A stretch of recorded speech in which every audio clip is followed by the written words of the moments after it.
This week on ICN, the stories you should have heard, but didn't. The American people are arming themselves like never before. American crisis has moved from subprime to prime. An update on our favorite vaccine company, Baxter International. Not taxed enough? How about a national sales tax?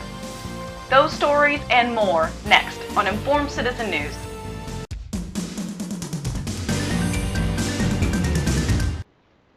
Hello and welcome to ICN, Informed Citizen News, May 29th, 2009.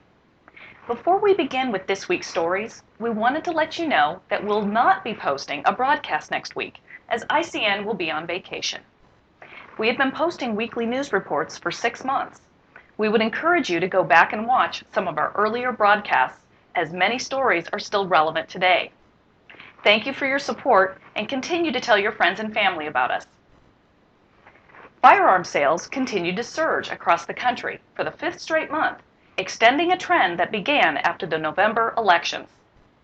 The increase also follows recent comments by several high-profile members of the Obama administration about permanently banning modern sporting rifles.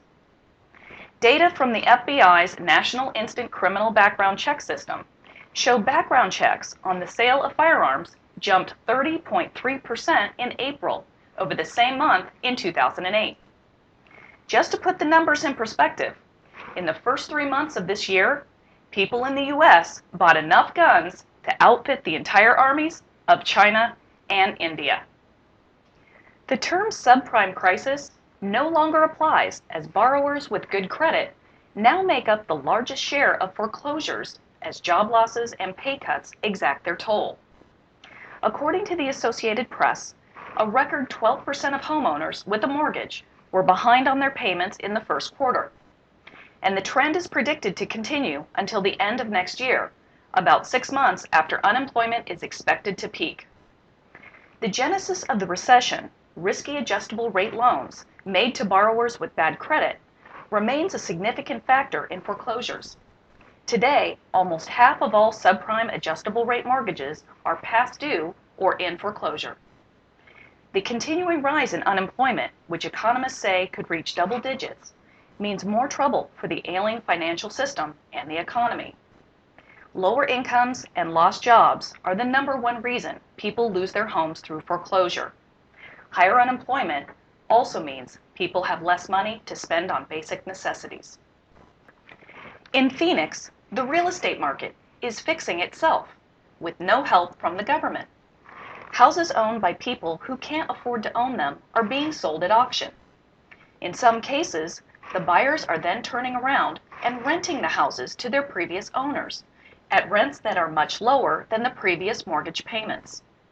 This is the free market at work. Homes sell when the buyer and seller mutually agree on a price.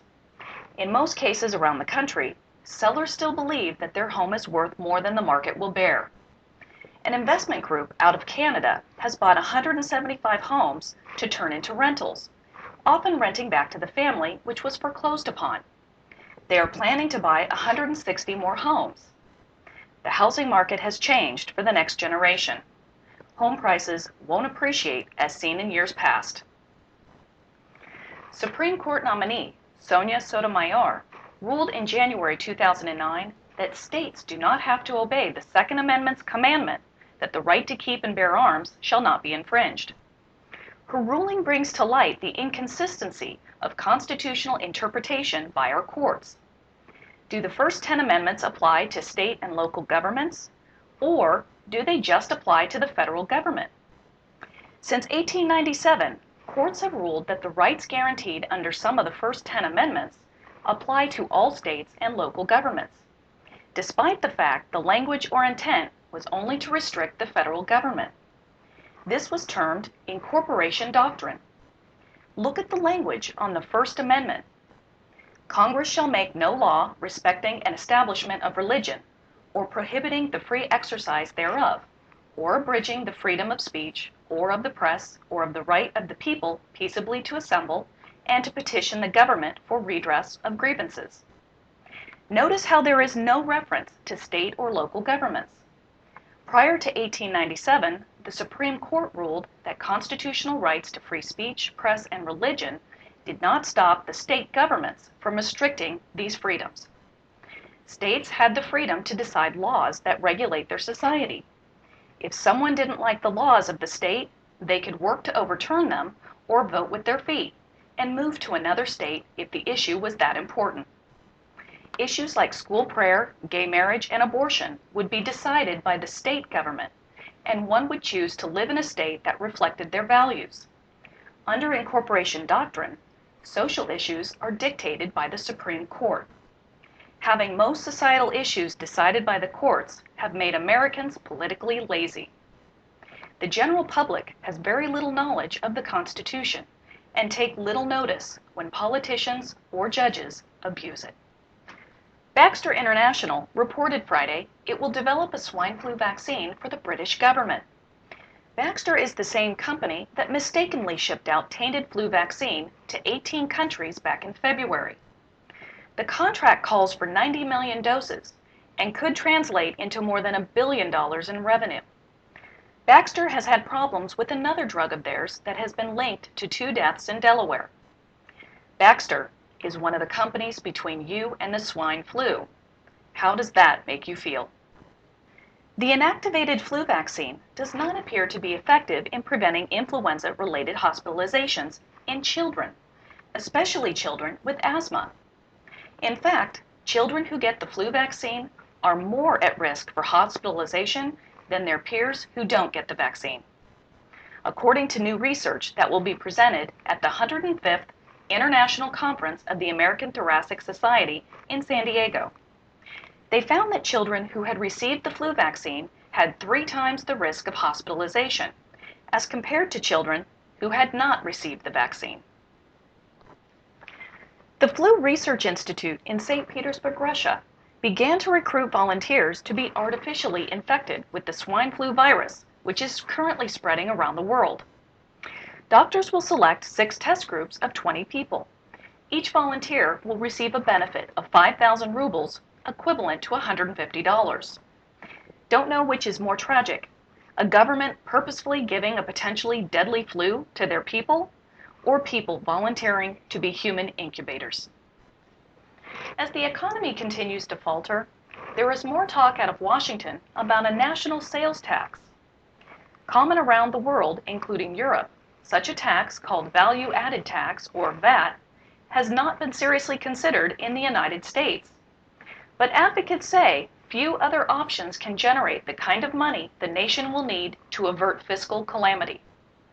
Leonard Berman, co-director of the Tax Policy Center, said, "Everybody who understands our long-term budget problems understands we're going to need a new source of revenue, and a VAT is an obvious candidate." At a White House conference earlier this year on the government's budget problems, a room full of tax experts pleaded with Treasury Secretary Timothy Geithner to consider a VAT.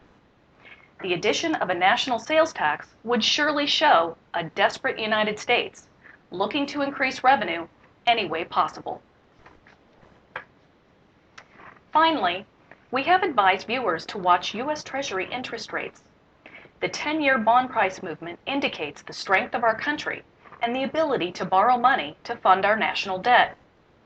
It's been highly volatile over the past 6 months, going from 4% down to 2% and now back up to 3.6%. This kind of volatility is a sign of instability. During the 1970s, interest rates reached over 15%. That was a time when most of the debt was held by U.S. citizens in long-term bonds. Now, most of the debt is held by foreigners in shorter-term bonds, which makes America vulnerable to interest rate increases.